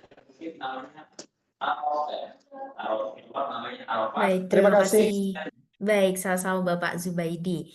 Baik, selanjutnya kami persilakan kepada Ibu Astrid Indaliviani untuk menyampaikan pertanyaannya. Baik, terima kasih. Sebelumnya perkenalkan, nama saya Astrid Indaliviani dari Universitas Halu Oleo Kendari, Sulawesi Tenggara. Begini Pak, saya mau bertanya, saya pernah kami selaku tim pengajar pernah mempublish buku ajar. Kemudian kami berencana untuk merevisi buku ajar tersebut. Nah, yang menjadi pertanyaan kali ini, untuk revisi itu ada 80% dari tulisan buku sebelumnya yang masih kami gunakan. Nah, mungkin hanya ada sekitar 20-30% yang mau kami ubah atau kami perbaiki. Ketika kami mempublish versi revisinya atau menerbitkan versi revisinya, apakah tidak terjadi plagiat di buku pertama kami, Pak? Itu yang jadi kekhawatiran kami. Terima kasih atas kesempatannya. Sekian pertanyaan saya, Pak. Assalamualaikum warahmatullahi wabarakatuh. Terima kasih. Pertama yang saya sampaikan adalah saya tidak tahu alasannya direvisi. Ya, saya tidak tahu alasan Bapak Ibu revisi. Apakah karena berbeda yang mengajar atau tidak? Kira-kira tolong diinfo dulu, Bu, biar sehingga saya jawab. Kami merevisi itu karena ada beberapa tambahan referensi yang mau kami berikan. Jadi mungkin karena waktu itu kami masih belajar untuk menerbitkan buku pertama kami. Jadi setelah terpublish, setelah dia terbit, kami merasa masih banyak kekurangan dari segi teori dan sebagainya. Nah, itu mau kami tambahkan atau mau kami sempurnakan lagi. Seperti itu, Pak. Itu berarti udah lama ya? Udah lama diterbitkan ya, Bu? Iya, 2 tahun yang lalu, Pak. 2 tahun yang lalu. Oke, diterbitkan di mana boleh tahu? Di The Publish kebetulan, Bio Oke, Farma. Iya. Oke, nanti kalau menurut saya, kalau hanya menambah referensi saja, saya pikir Ibu rugi secara secara waktu dan hukumnya kurang tercapai dan bisa tadi nanti itu hanya revisi ya, jadi kesannya revisi boleh saja. Tetapi saran saya, apalagi saya tidak tahu apakah sudah OBE atau belum ya. Tetapi kalau sekarang kita bicara OBE maka pasti berbeda secara keseluruhan. Walaupun terkesannya kayaknya hanya 80%. Menurut saya tidak. Kalau kita menggunakan acuan OBE maka mulai dari bab 1 sampai terakhir pasti mengalami perubahan. Itu satu. Yang kedua, untuk misalnya ilustrasi-ilustrasi, contoh-contoh kasus bisa diubah, Bu. Bisa diubah menjadi kasus-kasus yang terbaru. Saya pikir banyak contohnya itu. Gambarnya juga bisa cari yang terbaru, apalagi Ibu sudah pernah meneliti, pernah pengabdian masukan. Lebih tepatnya lagi adalah Ibu masukkan hasil penelitian Ibu misalnya 1 bab. Atau bersama tim. Masukkan hasil pengabdian Ibu 1 bab juga. Berarti ada 2 bab tambahan. Ya, kalau Bapak Ibu sudah punya ini. Yang terakhir, ini kalimat yang terakhir yang saya pikir ini sedikit lebih menggembirakan supaya terlihat original. Buat parafrase, Bu. Parafrase, semua Ibu punya tulisan-tulisan itu kan ada kata-kata yang dipakai dulu dan bisa diparafrase sehingga terkesan baru. Sekali lagi di kata pengantar nanti tetap dicantumkan juga di daftar pustaka bahwa pernah mengutip buku yang lama, tetap dikutip sehingga menghindari autoplagit. Saya pikir dengan format yang saya sampaikan tadi, saya tidak tahu apakah sama tetap yang sudah Ibu buat, tetapi kalau saya sampaikan format yang sama tadi, yang saya sampaikan tadi bisa diterapkan, maka pasti Ibu mengalami perubahan yang berbeda pasti dan tidak bisa menjadi autoplagit. Terima kasih. Baik Pak, terima kasih pencerahannya. Baik, terima kasih Bu Astrid. Selanjutnya ada pertanyaan dari Pak Sulaiman. Saya mau tanya, Bu, dari Sulaiman, dalam menyusun kurikulum OBE, apakah wajib diterapkan di kampus karena banyak kampus swasta membuat kurikulum sendiri dan diambil contoh dari luar negeri, apakah boleh? Silakan, Bapak. Ya, Bapak Ibu, saya bicara dulu kebijakan ya. Kita kan di Indonesia berarti ada kebijakan yang diturunkan oleh oleh kementerian ya, dan yang mengevaluasi kita terkait dengan akreditasi dan sebagainya adalah dari kementerian kita. Berarti minimal ketika membuat kurikulum harus mengikuti apa yang diarahkan diminta oleh pemerintah. Kalau misalnya ada tambahan-tambahan terkait dengan di luar negeri, mohon maaf Bapak Ibu, mungkin saja kampus Bapak Ibu punya meningkatkan ke luar negeri, boleh saja, tetapi sekali lagi tidak berarti menghilangkan kebijakan yang ada di dalam negeri. Itu saran saya sehingga tidak merugikan diri sendiri nanti. Itu menurut saya. Ya, kalaupun misalnya terpaksa karena Bapak Ibu kampusnya ada cita-cita atau ada akreditasi luar negeri, maka pasti membuat format yang lain. Ya, tetapi ketika diakreditasi oleh kementerian di dalam negeri, maka pasti kita harus mengikuti itu. Ya, sepanjang belum berubah berarti kita harus ikut. Ya, celakanya kalau kita lawan ya kita rugi sendiri nanti ketika akreditasi. Itu yang saya pahami. Mudah-mudahan tidak membuat Bapak Ibu berkecil hati dari pernyataan saya. Dan saya minta maaf juga suara saya besar ya. Gaya saya cukup besar kalau saya bicara atau terlalu cepat. Ibu moderator boleh diingatkan saya terlalu cepat. Terima kasih. Baik, terima Mohon maaf Pak kasih. Darmawan, mohon maaf. Halo Pak Darmawan. Silakan Pak Adang. Ya, Halo, jadi gini gimana? Pak, pertanyaan Ibu tadi itu yang terakhir itu terkait pertanyaan saya yang awal. Maksud saya gini Pak, saya gariskan nih Pak, apakah kalau saya nulis buku dibuat lagi 2 tahun, apakah itu plagiat atau bukan? Kalau kita buka undang-undang hak cipta ya plagiat, self plagiarism namanya. Atau kalau kita buka Permendikbudristek nomor 39 tahun 2021 itu tentang integritas akademik. Ada tuh di situ Pak, pasal 9 kalau nggak salah. Aduh, saya lupa. Pasal 9 itu yang mengatakan bahwa pelanggaran integritas akademik itu terdiri dari plagiat. Jadi buku saya sendiri, saya kutip sendiri, plagiat artinya. Kalau dalam tanda kutip, apa nih yang diperbaikinya? Ini terkait tentang hak cipta juga nih sebetulnya. Artinya kalau kita berbicara seperti ini, pelanggaran ada pada diri kita sendiri kalau kita tidak memperbaiki keseluruhannya. Nah, ini hanya diskusi aja Pak, hanya diskusi aja. Oke. Terima kasih Pak Adang. Saya sampaikan tadi, bukan berarti merubah covernya dan langsung diterbitkan kembali. boleh diterbitkan kembali namanya edisi revisi, boleh. Tetapi kalau seandainya mengalami perubahan, tadi saya kasih tahu cara-caranya supaya bukan plagiat tetapi auto plagiat. Agak berbeda ya. Auto plagiat berarti memplagiasi diri sendiri, itu namanya, hasil karya sendiri. Menurut saya, kalau dilakukan format tadi, maka pasti tidak plagiat. Tidak auto plagiat maksud saya, tidak auto plagiat. Memang dilarang secara integritas, setuju saya itu. Tetapi kalau sudah mengalami revisi dan lain sebagainya, ya boleh Pak, ada itu bisa. Ya, justru itu kan mengalami perubahan. Nah, tapi di dalam kata pengantar disebutkan nanti, sebutkan di sana. Apa temuan ada perbedaan dengan yang terbaru? Adalah contoh-contoh kasusnya, tapi tentu tidak sederhana yang saya katakan ya. Tentu uraiannya juga berbeda, apalagi ada tambahan bab, oh, sudah luar biasa, apalagi ada yang dikurangi. Bisa Pak menurut saya. Apalagi judulnya dikaitkan dengan OBE ya. Saya tidak tahu diterbitkan 2 tahun lalu masih OBE dipakai. Kalau bukan OBE berarti ibu terbaru.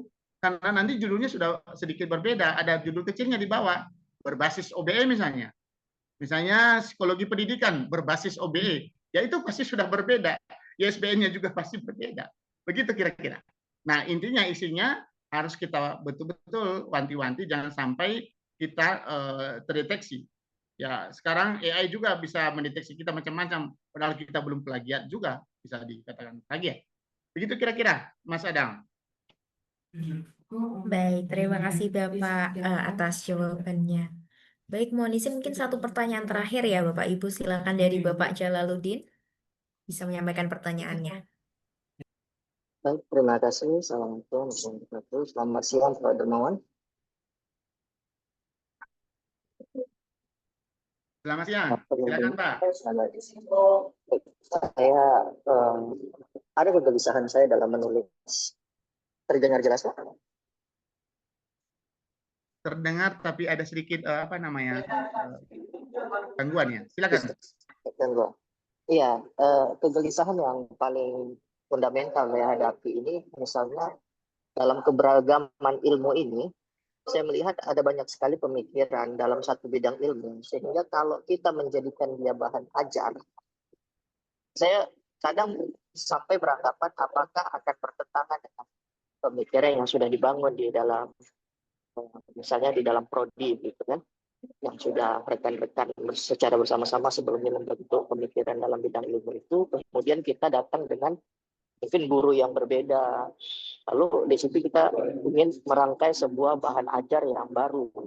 Sedangkan di bidang itu dosennya ada beberapa dengan kepakaran yang sama. Misalnya sebut misalnya itu hukum pidana, kita juga pengantar ilmu hukum begitu misalnya. Nah, itu satu. Lalu yang kedua adalah ada banyak hal baru dalam kebiasaan saya ketika ingin menulis, menangkap ada pemikiran-pemikiran yang berbeda dari buku-buku yang kita baca hari ini, karena mungkin kebiasaan parafrase itu telah membangun sebuah kebiasaan ilmu itu template. Sedangkan ketika misalnya kita ikut seminar, ternyata ada ilmu yang tidak sama seperti di buku. Nah, ketika ingin kita paparkan dalam satu buku, hambatan terbesar biasanya referensi. Nah, menurut Bapak, untuk mendukung referensi itu, trik and tipsnya itu gimana supaya keyakinan kita terhadap sebuah ilmu itu punya referensi yang semakin kuat. Gitu. Demikian. Baik, terima kasih. Pertama saya jawab adalah terkait dengan di prodi. Bapak Ibu, setahu saya kalau Bapak Ibu sudah pernah serdos, pasti bidang keilmuan kita itu sudah jelas. Ya, bidang ilmu. Nah, saya tidak tahu di prodi Bapak Ibu masing-masing, mungkin saja lulusan, mohon maaf saya kasih tahu misalnya lulusan dari budaya misalnya. Kampus yang sama, jurusan, tapi minimal ada dia punya kelebihan yang berbeda dengan yang lain. Itu satu. Yang kedua adalah prodi, ya ini prodi memberikan kepercayaan kepada dosen. Prodi tidak boleh mengatur sedemikian rupa keilmuan, mengintervensi. Ketika prodi mengangkat dosen itu menjadi dosen prodi, maka dirumuskanlah deskripsi mata kuliah dan CPL dan CPMK, maka pengembangannya adalah diserahkan kepada dosen yang mengajar mata kuliah tersebut. Maka intervensi di sana tidak perlu ada seharusnya menurut saya. Karena keilmuan itu kita bertanggung jawab penuh sesuai dengan kemampuan kompetensi kita, keilmuan kita. Mungkin saja berbeda paradigma, memang apalagi ilmu sosial pasti kita berbeda. Pasti. Kata sama aja bisa berbeda cara kita menafsir. Nah, itu menurut saya adalah ada kebebasan kita untuk mengembangkan keahlian kita, sudut pandang kita. Pasti, setahu saya. Yang kedua adalah, yang berikut adalah terkait dengan buku-buku atau referensi ya, yang itu cari yang terbaru. Cari yang terbaru. Ada memang banyak referensi yang yang bisa kita lihat, yang kita baca, tetapi sekali lagi, apakah dari hati nurani kita ini cocok enggak dengan mahasiswa kami, mahasiswa kita? Cocok enggak dengan zaman ini? Dan ditambah lagi tadi, cocok enggak dengan hasil tracer tadi kalau sudah diterasa? Nah, kalau misalnya prodi tidak mengalami perubahan dari tahun ke tahun, nah pertanyaan saya itu prodinya berarti perlu belajar banyak juga. Serius ini, karena setahu saya begitu ya, karena tanpa saya ngomong ini kan kementerian juga mewajibkan seperti itu. Ya, mewajibkan supaya ada evaluasi dan lain sebagainya. Juga Bapak Ibu dosen juga tidak perlu kekeh juga. Oh, saya kan ini begini. Pasti mengalami perubahan. Ya, mengalami perubahan baik dari kasus-kasus, pengembangan ilmu. Misalnya sebelum ada Covid, Bapak Ibu, luar biasa kan kita sepertinya dari sisi agama, ada dulu ya masalah agama, katanya tidak boleh menggunakan Zoom untuk ini dan lain sebagainya. Tapi akhirnya bisa dipakai karena sudah mengalami perubahan. Termasuk juga riset, wawancara. Misalnya wawancara kan boleh lewat handphone. Nah, yang terakhir Bapak Mas siapa masnya? Lupa saya tadi. Oh ya, Mas Jalaluddin. Oke.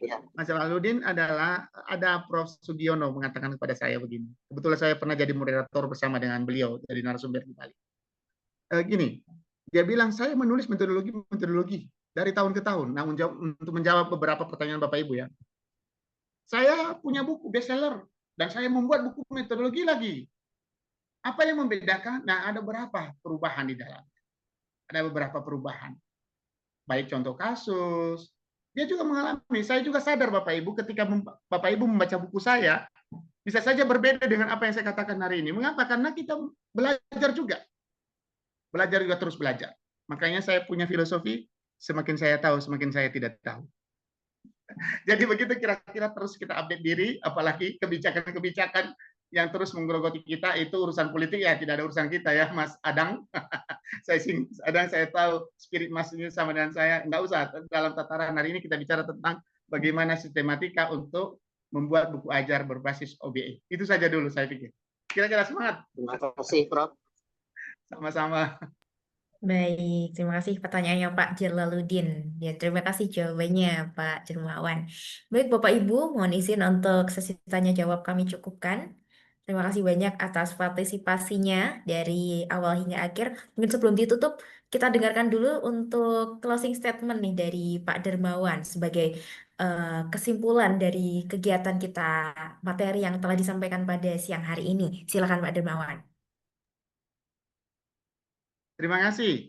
Kesimpulan dari saya adalah Bapak Ibu tidak susah untuk membuat buku. Karena sudah punya RPS, tinggal pindahkan saja bab-bab itu. Dan ditambah dengan bantuan dari tante kita atau om kita ChatGPT dan AI, Gemini dan lain sebagainya bisa membawa wawasan. Sekali lagi, menggunakan AI jangan kita menjadikan dia sebagai yang utama, tetapi sebagai alat bantu untuk membawa konsep. Habis itu kita kembangkan. Jangan menyerah, pasti bisa. Karena Depublish menunggu kita untuk membantu kita. Terima kasih. Baik, terima kasih banyak Bapak Dermawan atas pemaparannya pada siang hingga sore hari ini dengan materi yang sangat menarik. Dan terima kasih banyak juga kami sampaikan kepada Bapak Ibu yang sudah aktif mengikuti kegiatan hari ini dari awal hingga akhir, dan juga yang Bapak Ibu yang sudah bertanya, terima kasih banyak sudah memberikan pertanyaan yang sangat menarik. Kami informasikan kembali untuk link sertifikatnya.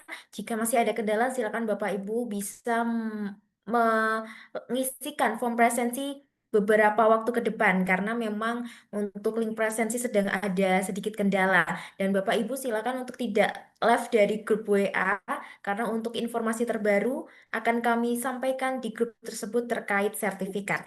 Saya Anita selaku MC dan moderator mohon pamit undur diri. Terima kasih Bapak Ibu atas atensinya. Kami tutup. Wassalamualaikum warahmatullahi wabarakatuh. Waalaikumsalam. Warahmatullahi wabarakatuh. Terima kasih.